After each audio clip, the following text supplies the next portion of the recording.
Qual é o papel fundamental da arte na formação de crianças e adolescentes além do lúdico?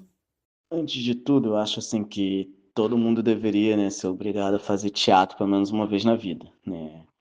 E aí, em relação à sua pergunta, eu acho que o teatro ensina regra, convivência, trabalho em grupo, né, se colocar no lugar do outro, e eu acho que tudo isso é importante para uma criança, para um adolescente que está se formando, né, que vai ser inserido no mundo, e acho que isso é uma espécie de formação também para essa criança, para esse adolescente. Acho que o trabalho da arte, né, é esse, além do lúdico e do entretenimento. As artes, de uma maneira geral, ela é muito importante na vida de qualquer pessoa. E crianças e adolescentes estão em formação de caráter, né? E a arte, ela trabalha o psicológico da criança, porque hoje vivemos numa época que as pessoas estão desequilibradas, estão com depressão, com ansiedade. Então, a arte, de uma forma geral, ela acalma tudo isso.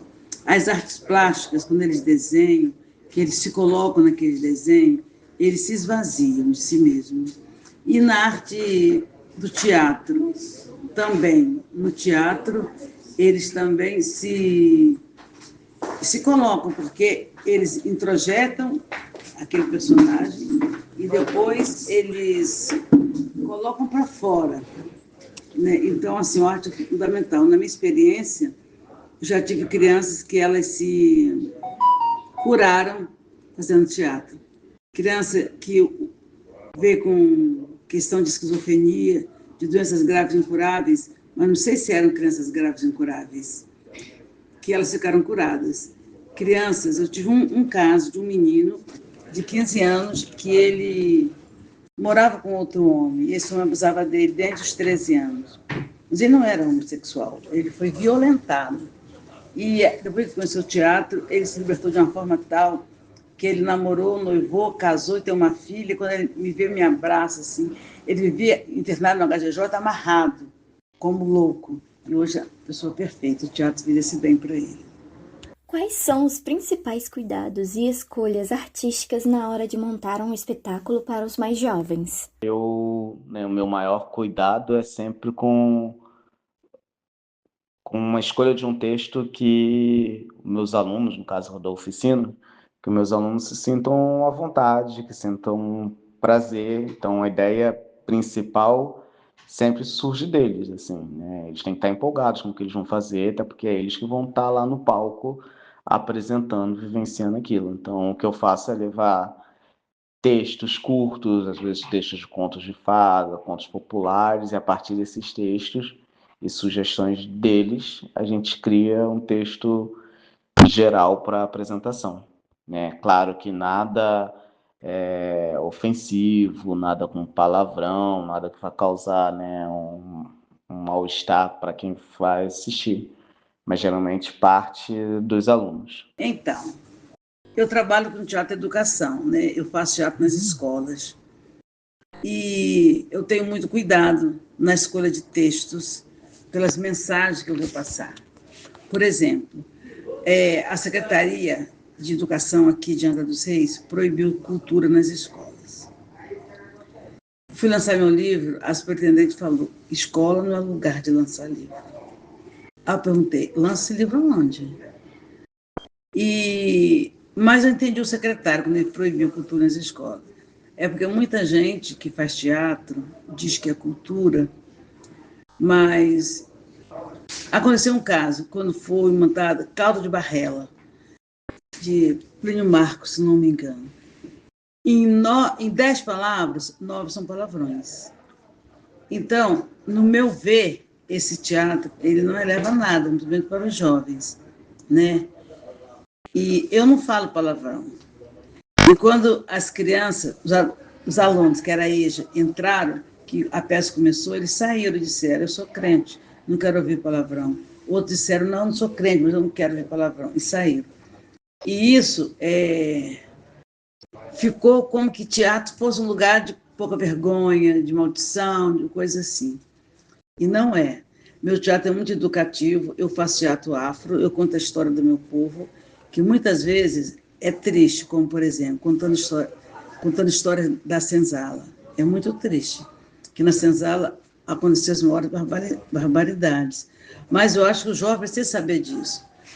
A criança, muito pequena, eu acho que não, porque é tão sofrido, mas a criança, o pré-adolescente, o adolescente, o jovem, precisa conhecer a nossa história, né? E saber que nós somos seres humanos, então somos todos iguais, devem ser tratados com respeito. Que o que aconteceu lá em 1500 não pode estar prevalecendo hoje. Então, eu tenho muito cuidado em textos culturais, textos históricos, ou também de fantasia. Chapeuzinho Vermelho, Saltimbancos, Branca de Neve. São sonhos, mas é melhor você sonhar bonito do que se viver uma triste realidade. Verdade. Visto que esses jovens estão em uma era digital, o que faz o teatro ser insubstituível?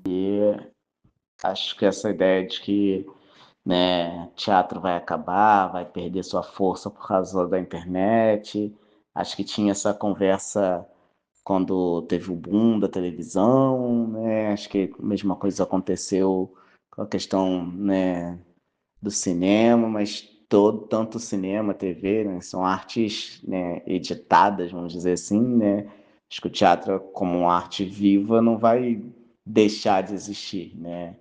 Acho que ele vai estar sempre presente, porque é isso, né? Sempre que tiver uma pessoa contando uma história e alguém ouvindo essa pessoa, vendo ela contar a história, ali tem teatro, né?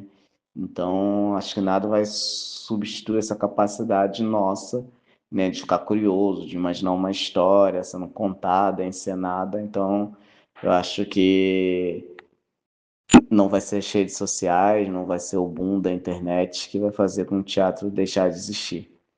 Então, a era digital ela acaba sendo perniciosa. O digital é necessário. Hoje os bancos são digitais, os que são presenciais vão precisar ser digitais.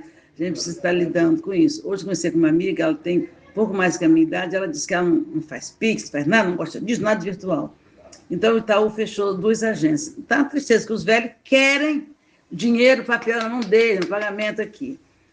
E a criança, um menino aqui, um dia ele orou e falou assim: Deus me perdoa porque eu vivo só no celular. Só noite no celular. E ai, faz mal. E o celular deve ser vigiado pelos pais, deve ser controlado. O celular digital traz muitas coisas boas. Eu trabalho com digital, eu barro minhas agências internacionais, minhas viagens internacionais, todo pelo celular, pelo computador, pela internet. Mas o teatro, ele nos dá muito prazer. E a criança, o jovem, o adolescente, eles têm que sentir o prazer que o teatro traz, o prazer que a arte traz. Eu não troco nada pela arte. E que ele vai ver que no teatro é um momento de ficar livre do celular, porque tem coisas muito boas. Ele pode até fazer pequenos filmes com o celular, gravar suas pecinhas, gravar seus pensamentos, mas não ficar só recebendo coisas que ele não sabe nem de onde vem, jogos pesados, jogos proibidos, essa coisa. Então o teatro tem isso. Quando a gente brinca no teatro, porque brincar é uma coisa maravilhosa. Eu gosto de brincar. Quando a gente brinca, a gente se diverte, a gente ri, a gente fica feliz, a gente coloca as amarguras para fora. Então, o teatro tem isso. E creio que o teatro é melhor do que o digital.